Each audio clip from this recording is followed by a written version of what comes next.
네, 여러분들 안녕하십니까? 지금 우리가 이번 학기의 두 번째 주제인 그 합성 거더에 대해서 하고 있죠.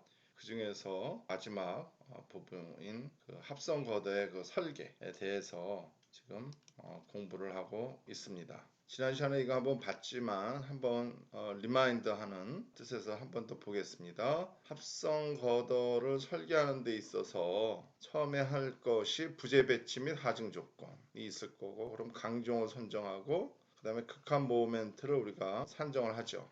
극한 모멘트를 산정한 다음에 이제 단면 가정을 하죠. 단면 가정을 하고 그 다음에 그 단면 외부의 높이와 폭 두께비가 3.762의 FI보다 작으면은 소속 모멘트가 발현이 된다. 그래서 소속 모멘트를 산정하게 되죠. 만약에 H 나누기 TW가 이 값보다 크면은 이게 좀 얇은 그러한 복부판이기 때문에 탄성 응력이 발생하게 되고 소송 상태까지 못 간다는 얘기죠. 그래서 이제 단면 검토를 이렇게 하게 됩니다. 그래서 이 탄성 응력은 항복 응력의 저항계수 곱한 것분에 발생된 응력 그 값이 0.9에서 1 사이에 있으면 되겠다. 이 소송 모멘트가 발현이 될 경우에는 극한 모멘트가 소송 모멘트에다가 저항계수 곱한 것분의 극한 모멘트 값이 0.5에서 1.0 사이 있으면 되겠다 하는 거죠. 그래서 이거를 만족을 하면은 밑으로 내려와서 스터드 전단 연결체 설계로 가는 거고,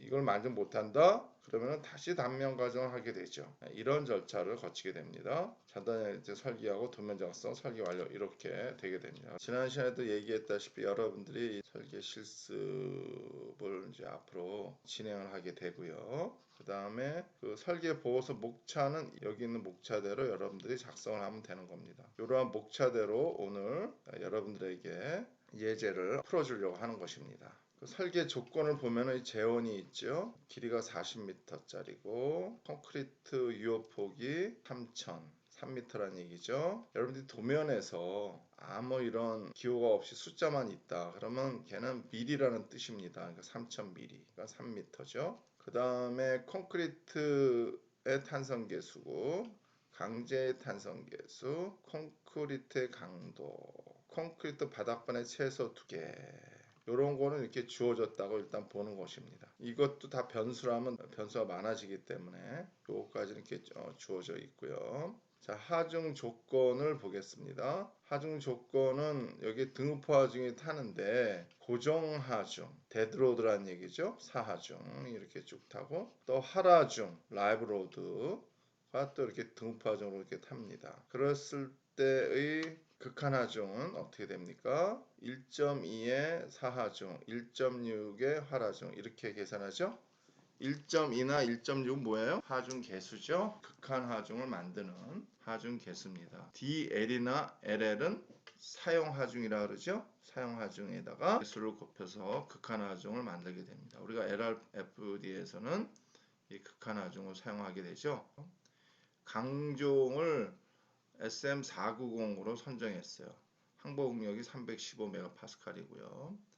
극한 모멘트를 산정하는데 Mu는 8분의 오메가 L 제곱. 양단 그 힌지로 되어 있는 보기 때문에 8분의 오메가 L 제곱이 맞죠? 이렇게 계산이 됩니다. 사하중 모멘트는 이렇게 계산이 되고 하라중 모멘트는 이렇게 계산이 됩니다. 이 두 개를 합한 게 전체 하중에 대한 극한 모멘트가 되겠습니다. 그 다음에 할 일이 뭘까요? 경험에 의해서 단면을 이렇게 가정을 합니다. 이 모멘트 갖고 어떻게 단면을 가정을 하냐? 막연하죠? 막연한 게 당연합니다. 여러분들 이제 엔지니어링 회사 가면은 기존에 설계한 구조 개선서가 많이 있어요. 그런 거를 참조해 보면은 힘 모멘트가 이 정도 되면은 단면이 이 정도 돼야 되겠다. 이런 거를 가정해 볼 수 있습니다. 혹은 여러분들이 이제 엔지니어링에서 가서 설계를 뭐 5년, 10년 이렇게 하다 보면은 여러분들의 자체 경험에 의해서 단면 과정을 할 수도 있죠. 또 어떤 웬만한 이런 설계에 있어서는 사실은 프로그램이 많이 개발돼 있어요. 그래서 이런 힘 모멘트 넣으면은 이렇게 단면을 스스로 가정해서 최적 단면을 계산해내는 그런 설계 프로그램도 많이 있습니다. 그러나 자동화돼서 계산되더라도 여러분들이 결과를 보고 이게 맞거나 틀리나 감을 잡을 수 있어야 되잖아요. 여러분들이 그 배경 개념을 알아야 되는 겁니다. 그래서 여러분들이 이렇게 공부를 하는 거다. 단면 이렇게 가정을 해봤어요. 그러면은 소속응력이냐 탄성응력 발생하는지 먼저 판단해야 된다고 조금 전에 흐름도에서도 나왔잖아요. 그래서 HTW 해가지고 외부의 높이 2250, 외부의 두께 20, 이 B가 113이에요. 3.76의 루트 2의 FI를 계산해 보면은 96이 나왔어요. 그래서 HTW가 이 기준값보다 크다. 그 얘기는 뭐야? 높이 두께의 비가 크다. 즉 두께에 비해서 높이가 더 크다. 이런 얘기죠. 따라서 요거는 좀 얇고 높은 판이다. 이렇게 얘기할 수 있겠죠. 얇고 높은 판은 이 전체 단면이 항복할 때까지 받아주지 못합니다. 자굴이 일어나기 때문에.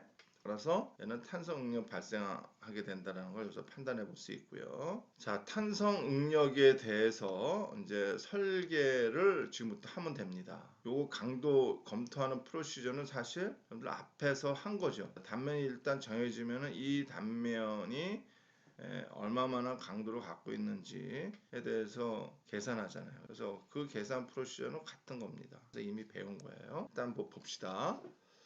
탄성응력 할 때는 합성 전 강제부의 탄성응력과 합성 후 합성부의 탄성응력을 각각 구해서 두 개를 더하죠. 그래서 항복응력보다 작냐고 따지는 거 아니에요? 그래서 합성 전 강제부의 탄성응력은 콘크리트 바닥판을 치되 그 바닥판이 굳기 전 상태에서 이 강제가 콘크리트 자정과 강제의 자정을 다 받는 상태죠. 그래서 단면으로 거동하는 것은 이 강제다. 이런 얘기죠. 그래서 강제의 그 I 값을 이렇게 구합니다.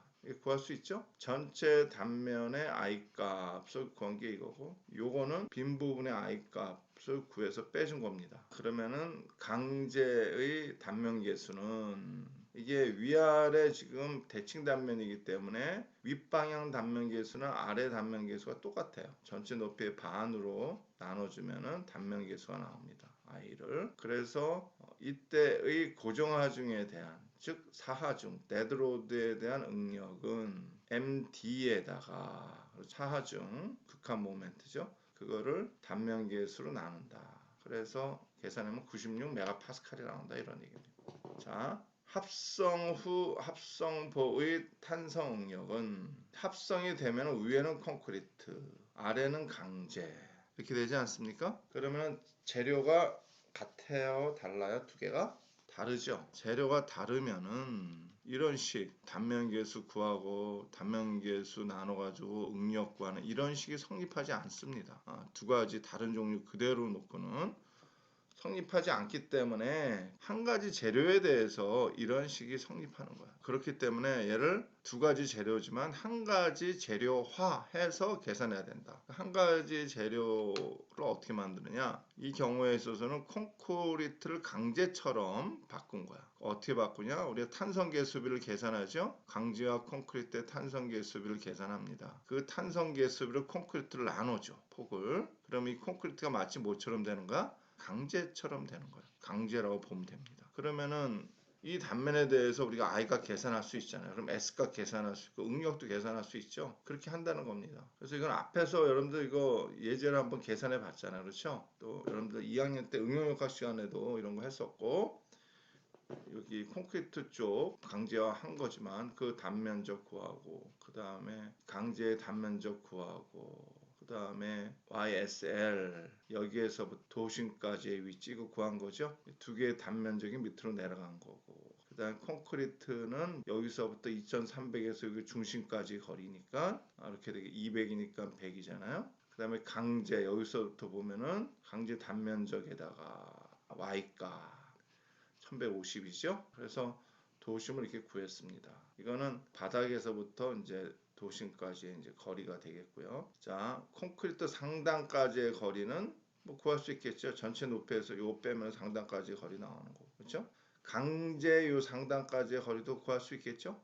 그 다음에는 우리가 I 값을 구할 수 있겠죠. 강제화한 이 콘크리트 슬래브의 I 값은 이거 자체 C분의 pH 3승에다가 이 면적을 전체 단면의 도심까지 거리에 재곱해서 구하는 거죠. 이건 강제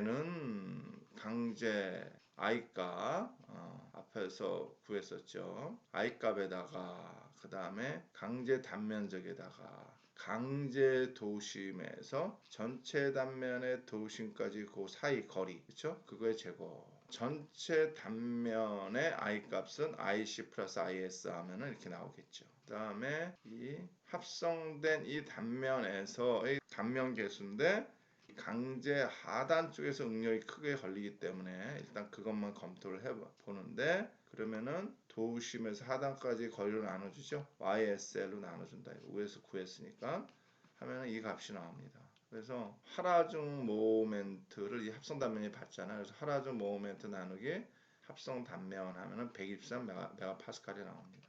이거는 이제 강제 하단만 우리가 한 거예요. 강제 상단은 응력이 어떨까? 여유가 있겠죠. 왜 그래요? 중립축이 중간에서부터 약간 위로 올라가니까 선형적으로 이렇게 변화하면은 하단이 응력이 크고 상단은 작겠죠. 그래서 강제 상단은 따로 응력 검토를 해볼 필요가 없어요. 강제 상단과 강제 하단은 항상 강제 하단에서 응력이 더 크기 때문에. 그 다음에 콘크리트 응력도 사실 검토를 해야 되겠죠. 여기서는 일단 생략을 했습니다. 그 다음에 최종 응력 산정을 한번 보겠습니다. 그러면은 사중에 의한 응력, 활화중에 의한 응력 두 개를 합해야 되죠. 사중 응력은 강제만 받기 때문에 강제까지만 응력 분법 이렇게 돼 있고, 활화중에 의한 응력은 합성 단면으로 받기 때문에 이런 식으로 됩니다. 왜냐하면 원래 이 위도 강제였으면 이렇게 일직선으로 쭉 가겠지만 원래 이게 콘크리트였기 때문에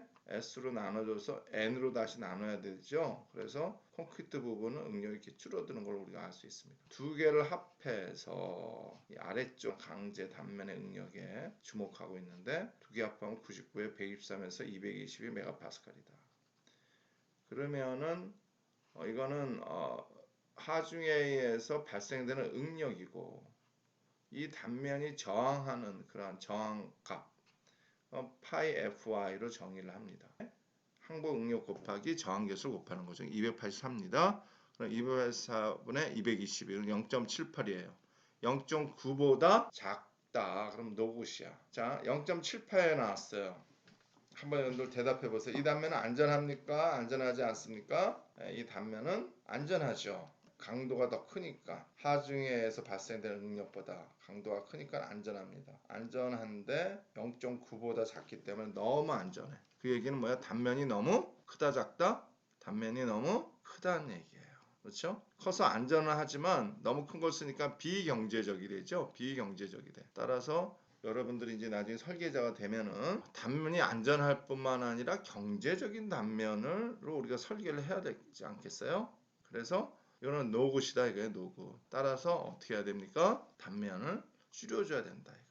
그렇죠? 그래서 이게 0.9와 1 사이에 있도록 이 값이. 그래서 단면을 줄여줬습니다. 콘크리트 단면은 그대로고 외부의 높이를 이렇게 줄여줬어요. 여기 그림이 잘못됐네요. 250이 아니라 350입니다. 계산에서는 350으로 했는데 여기 그림에서만 250으로 그랬어요. 이거 350으로 여러분들 변경하면 되겠습니다. 자, 그러면 다시 단면을 가정했습니다. 350 같고 딴 건 다 같은데 높이를 줄였죠. 자, 줄여서 다시 계산하는 거예요. 이게 소소응력이냐 탄소응력 발생 판단 앞에서 하는 것과 같이 똑같이 하는 거죠. 기준값보다 크다? 따라서 탄소응력이 발생하는 걸 알 수 있고, 탄성응력에 대한 해석 아까 한 것처럼 단면만 바뀌고 반복적으로 할 수 있겠죠. 할 수 있습니다. 그래서 FSD 구할 수 있고 합성보에 의한 거 해서 FSL 구할 수 있습니다. 최종응력 구할 수 있고요. 그 다음에 강도가 284고 발생하는 응력이 276이에요. 0.97이네. 따라서 이 값이 0.9에서 1 사이에 있으므로 어떻다? 오케이다. 이렇게 되는 겁니다. 그 다음에 다섯 번째 전단 연결제에 대한 설계입니다. 전단 연결제는 수평 전단력을 산정을 했죠. V1 프라임은 FIAS 이렇게 되잖아요. 그래서 강제 단면 전체가 인장을 받는 그 힘, 그거 구한 거죠. 항복 응력에다 강제 단면적 곱하면 이렇게 나오죠. V2 프라임은 어떻게 합니까? 콘크리트 단면의 그 압축력. 그럼 0.85 FCK 이게 받을 수 있는 응력에다가 폭에다가 두께 곱하면 되겠죠. 이렇게 됩니다. 그래서 둘 중에 어떤 값? 작은 값만큼 전단 연결제가 전달해주면 되겠다. 그런 원리 앞에서 설명을 자세하게 했었어요. 지난 시간에. 그러면은 전단 연결제의 공칭 전단 강도를 산정하고 스터드 개수를 산정해야 됩니다. 스터드 지름이 25mm인 거 사용했어요. 그럼 스터드의 직경에 의한 면적 계산할 수 있죠. 4분의 파이 d 제곱해서 491이 나왔어요. 그럼 그 강도는 어떻게 계산해? Q에는 0.5의 ASC 루트 FCKEC. 요거는 어떤 파괴 모드에 대한 강도죠? 콘크리트의 지압 파괴. 그렇죠? 0.5에다가 스터드 단면적 넣고 FCKEC를 넣어서 했더니 213kN이 나왔어요. 또 하나의 강도 ASCFU가 있죠. 이거는 시어 커넥터 단면적에다 뭘 곱했어? 시어 커넥터의 인장 강도. 그렇게 곱했어. 그 얘기는 뭡니까? 시어 커넥터가 인장에 의해서 파단되는 그 강도입니다.